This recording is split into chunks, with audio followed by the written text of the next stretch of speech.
Hello and welcome to FD, where today we're profiling 10 teams you need to keep an eye on this season. Let's go. 10. Arsenal.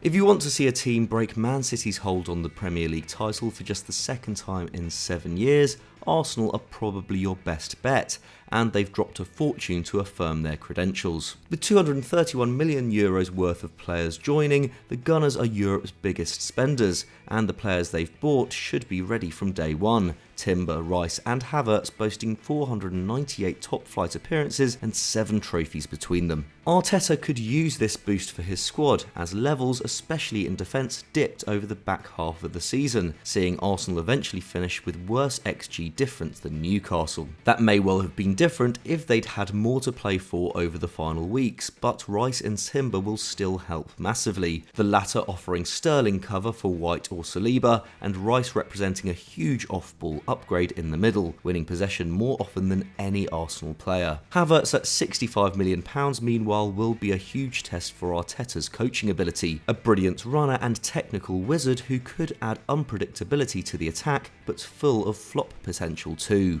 What's sure is that Arteta now has the minerals to go deep in Europe and contend at home year on year, and for the first time in his tenure, high expectations are warranted. Let's see if he can deliver. 9. RB Leipzig.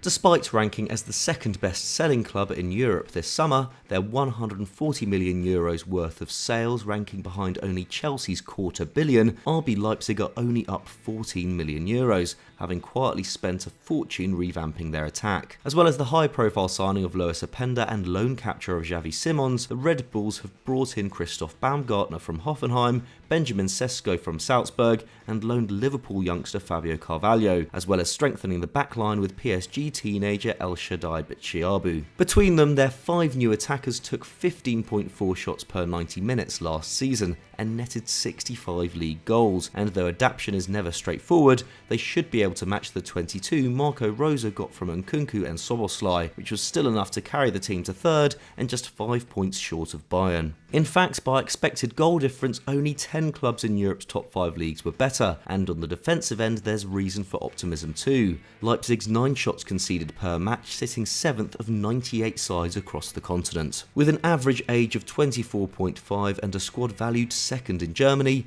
it's time for Leipzig to show Dortmund what a real title challenge looks like. 8. Rennes.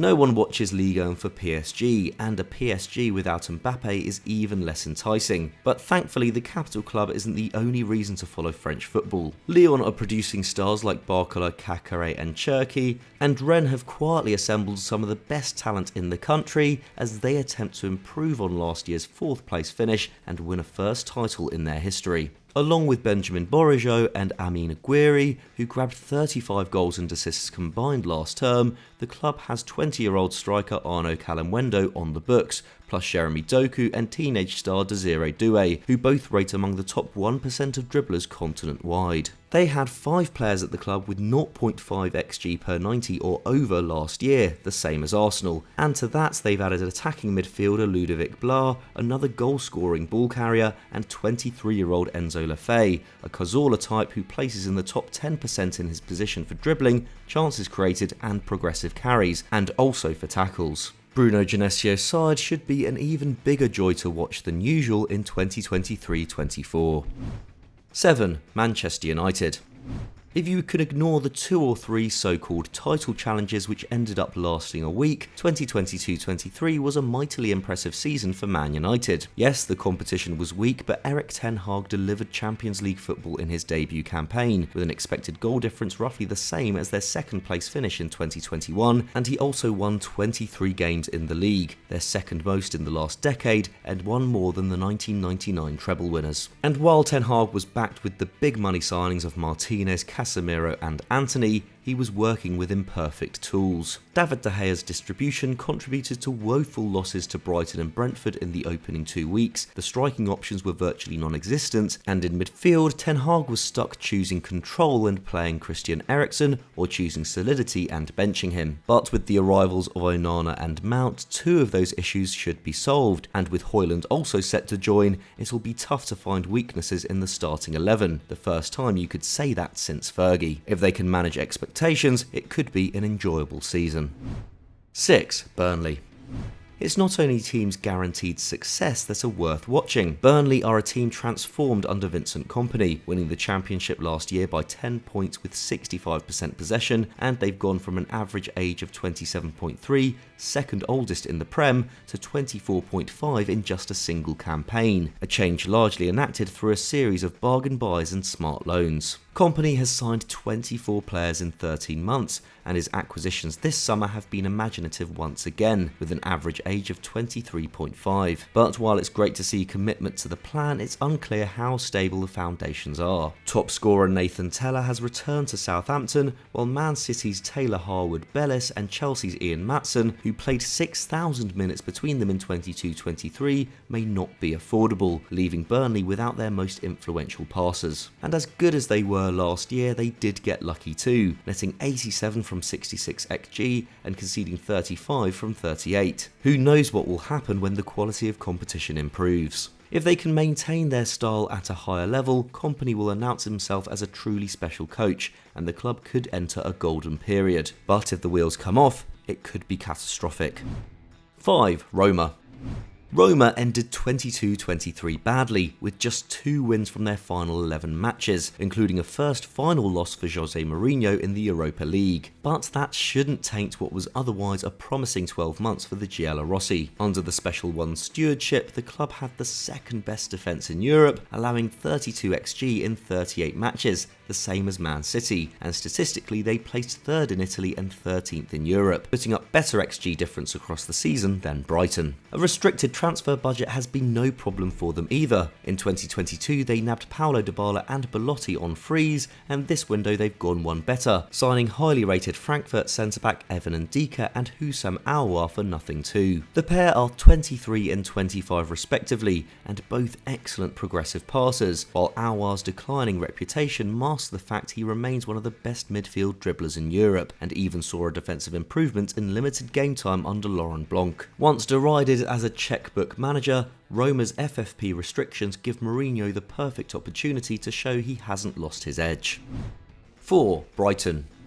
It's reassuring to know that even in the richest and most watched league in the world, stars can still appear from nowhere, and Brighton are the best at producing them. Last year they turned Kaoru Mitoma into one of the division's best wingers, replaced Graham Potter with an even better coach, and beat Arsenal, Chelsea, Man United and Liverpool over the course of the season, on their way to 6th, the best finish in their 122-year history. It's insane that a team could survive selling Trossard, McAllister and possibly Caicedo, but the Seagulls already have succession plans in place across the board. Milner and Dahoud have arrived to bolster midfield, João Pedro has joined for a club record €34 million, and 21-year-old Ivorian Adingra could get a run after 20 goal contributions in 26 starts for Belgian feeder club Union Saint-Gilloise. And that's without considering existing squad players like Facundo Buonanotte, Evan Ferguson and Julio Enciso, the latter pair each putting up 0.5 XG per game and bagging 14 goal involvements between them in 17 starts, amazing given their combined age is the same as Milner's. Now boasting the 20th most valuable squad in the world according to Transfermarkt, level with Borussia Dortmund, Brighton continue to excel while doing things their own way. 3. Marseille.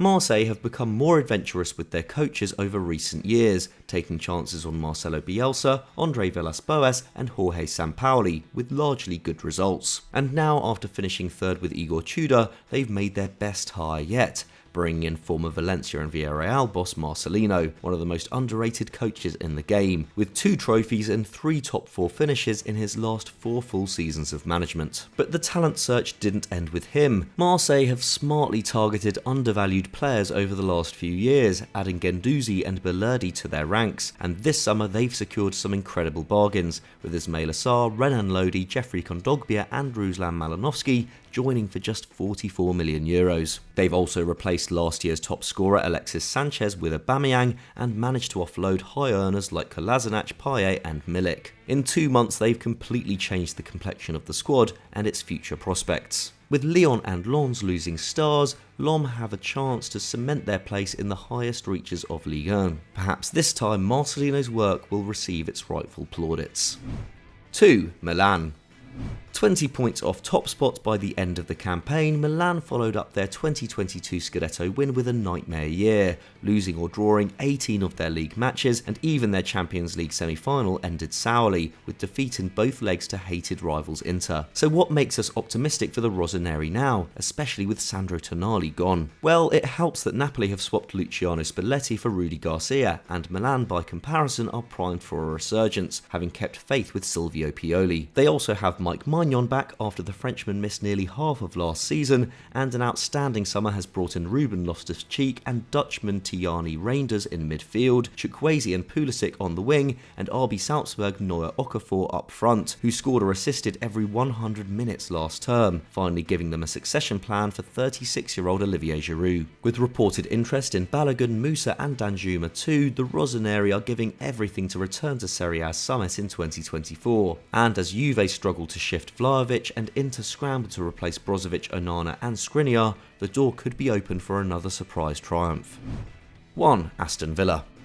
With the 5th most points in the Premier League after Christmas, Aston Villa went into the summer on a high, but make no mistake, the squad needed work. Their +11 goal difference in that spell was undercut by a dead even XG difference, and only Fulham played against 10 men more often. Meanwhile, the defence gave up enormous chances under pressure, with only 4 teams across Europe's top 5 leagues conceding bigger chances on average, each shot against Villa holding a 12% chance of going in. But that hot streak built confidence in Unai Emery's methods, and the club has made smart moves to improve the underlying performance. Pau Torres arrives from Villarreal already familiar with Emery's setup and provides more progressive passes than anyone at the club, while he's better one-on-one than all the centre-backs bar Ezri Konsa. Tielemans adds control and impetus to the midfield, and most exciting of all is Moussa Diaby, a club record signing at €55 million. The Frenchman provides about 2 chances a game and 2 dribbles, and has averaged 19 goal involvements a year over the last 3, attracting interest from Arsenal, Bayern and Saudi Arabia. The fact he's now in the Midlands is a huge statement for Villa. While the predictions of top 4 are a little punchy, Europa League football is a fair target,